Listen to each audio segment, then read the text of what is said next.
Hello everyone, welcome to another HS2 update covering the area between South Heath and Wendover.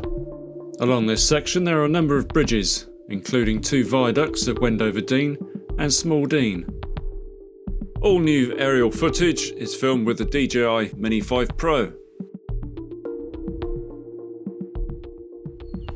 On my way to Great Missenden I thought I'd stop at this overbridge and see if there were any trains coming. And there was. What timing?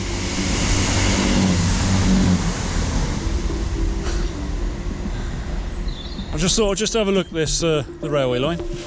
There we are. Okay. Back to the video. We start our flight at the Chiltern Tunnel North Portal. And we can see not much has changed since December. But by the time we get to this overbridge, we can see a lot of progress because they're starting to build the central piers there. Before we carry on with the flight, we're going to explore the footpath that will use this overbridge. And I found something very interesting. I think I'm going down here. Let's have a look down here. I know the footpath's closed, but I want to have a look.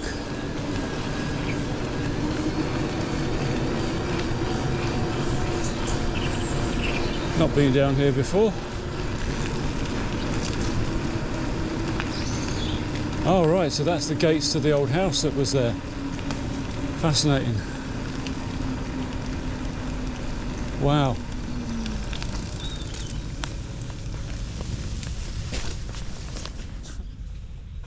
See that there? Mulberry Park Hill. So this was that Edwardian house that was stood here. And these fine old gates. And now there's a great chasm where that house used to be. It's just beyond. You can't actually see the bridge where it's going to go, but it's somewhere over there. Actually, I wonder if I can get out down here. It's no, I can't really do that, can I? It's physically shut off. Yeah, that's a shame. But yeah, you can clearly see it from the drone. It's evolved from the demolition site of where the house once was, and then it became a temporary car park for HS2, and now, as I say, it's a massive cutting where the footbridge is going to be, which will take this footpath over it. So in the coming months, I assume this footpath will be open, and I'll just put on the screen now what the date on the Causeway 1 website says for the bridge's opening, or the footpath's opening at least. That's all I can go by. Yeah, so that's the keypad entrance. Well, you know. Hello. Yes, I'd like to go into Mulberry House, please. All right then. Yeah. Right, let's get on with it. It's enough of that madness. There wasn't really a voice coming through that speaker. It was me. Quite convincing though, wasn't it? Anyway, on to the next overbridge. And I can also see in this view, and I didn't realise at the time, that there's quite a decent view of Leather Lane Overbridge. So the next time around I'll adjust the flight so we can see it a bit more clearly. This is the view from the opposite side of the valley, and Leather Lane is seen on the right here, where that crane is. Apparently Leather Lane will reopen on the 1st of November 2026. The area to the left of that pile of chalk is where Cottage Farm overbridge was going to be, but I've recently found out that that bridge is no longer being built, so the only access to that farm now will be from Leather Lane or the A413.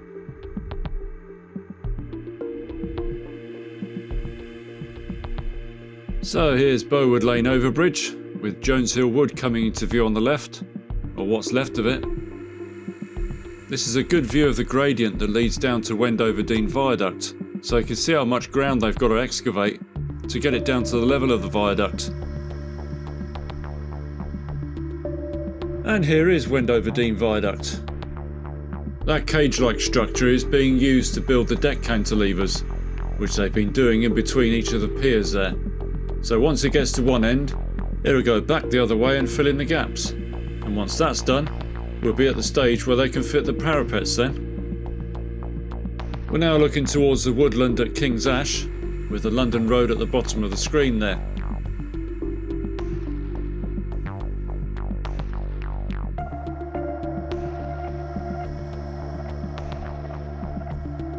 And here is Rocky Lane with its underbridge, which is fully open now.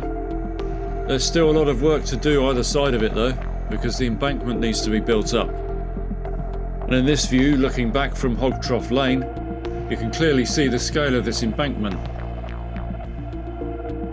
It's odd to think that it's a year since I was down there on the ground with a group of people watching the launch of Small Dean Viaduct.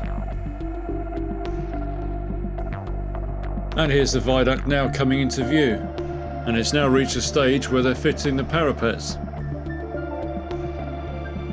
Apologies about the speed of this pan, I know it's a bit fast. I'll make sure it's slower the next time.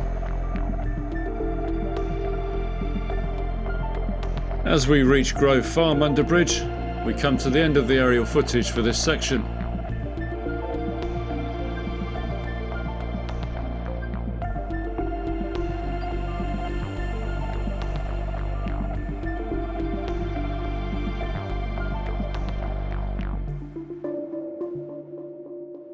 So I end the video as I do at Small Dean Viaduct, and it was about this time last year that I saw this thing being inched into place, and now we've got parapets up on the side there. It's a bit dark, this image, I hope you can see. Yeah, the finished article. All I need to do now is finish off this damn cycleway. It's got to go through here and underneath the bridge, the viaduct. It's a pain for any cyclist going through, because look at this road. So I hope you enjoyed that update there. As I'm talking to you now, I'm not sure how the drone footage has come out. I've tried a lot of things to try and cover this area, so it's a bit of both sides of the valley basically. So I shall edit it together the best way I see fit. So thanks again to all of you people who've sent me tips on Buy Me a Coffee or YouTube, and big welcome to all of you new subscribers. And if you haven't subscribed, do it, please, it helps. And give the video a like as well. So that's all for now. Thanks for watching, and I'll see you in the next video.